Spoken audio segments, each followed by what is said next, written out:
მერთმა დაგლოცოთ, მერთი შეგეწიოთ.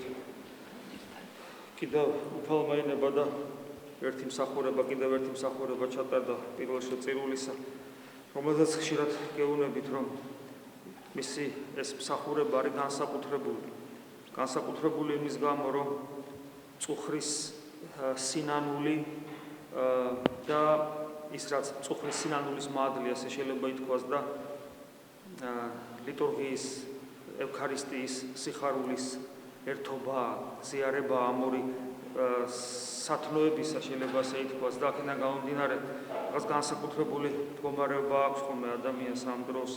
ამიტომ მაქსიმალურად უნდა ეცადოთ, რომ რაც შეიძლება ნაკლები გაგიცდება პირველ შეწირულის ლიტურგია, იმიტომ რომ წლის განმავლობაში მხოლოდ ამ დროს ტარდება. საერთოდ ჩვენი სულიერი ცხოვრება თავის თავში აუცილებლად გულისხმობს ლოცვით ღვაწლს და ეს ღვაწლი წირვაზე, წუხცის კარზე და რა თქმა უნდა სახლში უნდა ხდებოდეს და განსაკუთრებულად სახლში, როდესაც ვცდილობთ განმარტოვებას, უფალთან გულში ჩაღრმავებას და როგორც წესი, უბრალოდ შემთხვევაში ჩვენი ამ ცდილობიდან როგორც წესი ნაკლებად გამოდის რაიმე. და რა უნდა გამოვიდეს? უნდა გამოვიდეს ის, რასაც წმინდა მამები გვასწავლიან, საკუთარი თავის სიღრმისეული ხედვა, როგორც ის არის და როგორი არის ჩვენი საკუთარი თავი. ცოდვით დაცემული და იმგვარ მდგომარეობაში მყოფი, რომ მას არანაირი ძალისხმევით არ შეუძლია ღმერთთან ყოფნა. ეს არის ადამიანისათვის ძალზედ საშიში მდგომარეობა, იმიტომ რომ წარმოიდგინეთ ამ მდგომარეობაში გარდაცვლილი ადამიანი, რომელსაც არანაირი შესაძლებლობა იყოს ღმერთთან არ აქვს და უცებ დადგეს მარადისობის წინაშე. ამას ჩვენ ვივიწყებთ და ამის დავიწყების ნაყოფია ის, რომ არ ვცდილობთ, არ ვმეცადინეობთ, არ ვიღწვით, რომ სულ და კიდევ ერთხელ სულ ვიყოთ ღმერთთან. იმიტომ რომ ერთადერთი რაც ადამიანს იხსნის, როცა იგი სხეულიდან ამოვა, ეს არის ქრისტეს შემოსილება.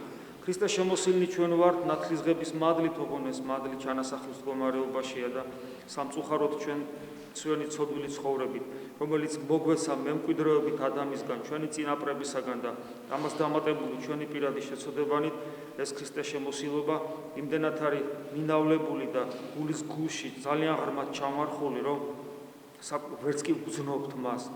არადა სულს მხოლოდ და ჩვენ მხოლოდ ის გვიხსნის, რასაც ქრისტეს შემოსილობა ქვია, ანუ ღვთის მადლით შემოსულ. და როდესაც ჩვენ ვდგებით ლოცვაზე, ვცდილობთ დავინახოთ ჩვენი ეს მდგომარეობა. ეს სავალალო მდგომარეობა, რომელიც მხოლოდ ამ შემთხვევაში თუ დავინახავთ, რა ჩვენ თავს აცოცხლებს ლოცვას.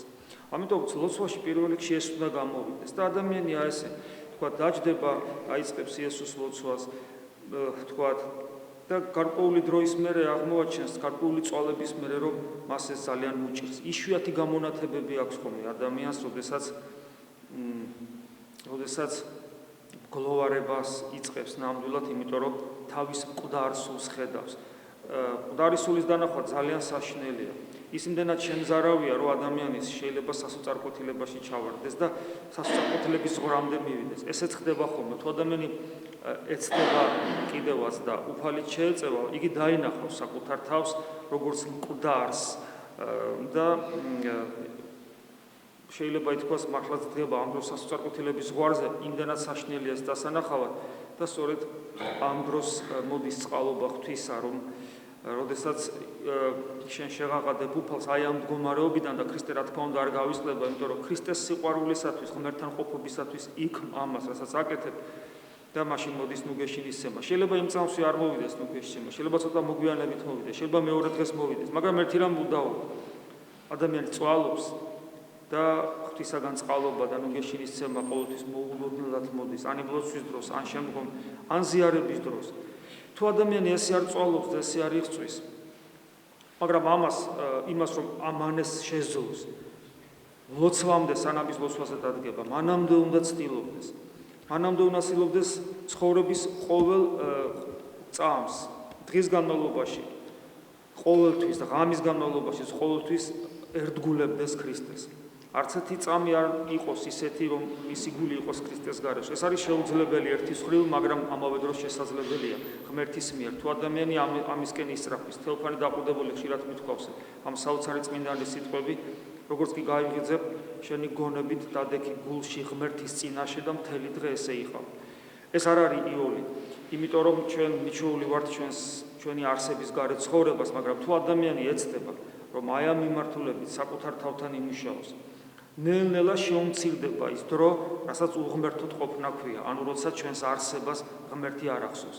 რაც უფრო მცირე იქნება ეს დრო, მით დიდი იქნება ის დრო, როცა ღმერთთან ხარ, როცა ღმერთთან ყოფობას განიცდი, გახსოვს და შემდგომში განიცდი, აი ეს აძლიერებს ლოცვას და ხშირად არის ხოლმე რომ ღვთის მადლი თითქოს განგეშორება, თითქოს გძნობ აი ამ საოცარ მადლს ლოცვის განწყობას გაქვს და როგორც კი დგები ლოცვაზე თითქოს განგეშორება. მე ვფიქრობ, რომ ეს ღვთის დაშვებით არის, რომ ჩვენს ლოცვას მეტი ღვაწლი ქონდეს, მეტად წარმოჩინდეს ჩვენი სურვილი ღმერთთან ყოფობისა, მეტი სიყვარული ღმერთისა, რომ მიუხედავად იმისა, როგორც კი დავდექი გამიჭირდა, მაინც ესე იგი ჩემსას არ ვეშვები და ჩემს სურვილს საქმეში განვახორციელებ და მთებს ვასხავ.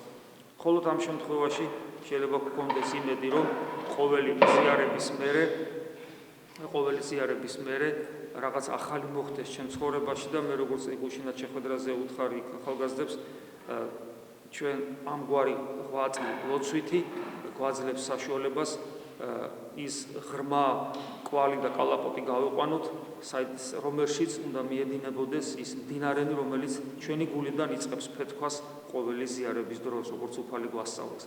ანუ მადლი ღვთისა ზიარებისას და ჩვენს მიერ გაყვანილი ეს კვალი, რომელშიც მდინარე უნდა მიედინებოდეს მარადიული სიცოცხლისკენ, აი ეს კვალის გაყვანა არის ჩვენი სწორედ ლოცვითი ღვაწლი, ეს ის ერთობა, როდესაც ჩვენ და ღმერთი თანამშრომლობთ ჩვენი ცხონების საქმეში.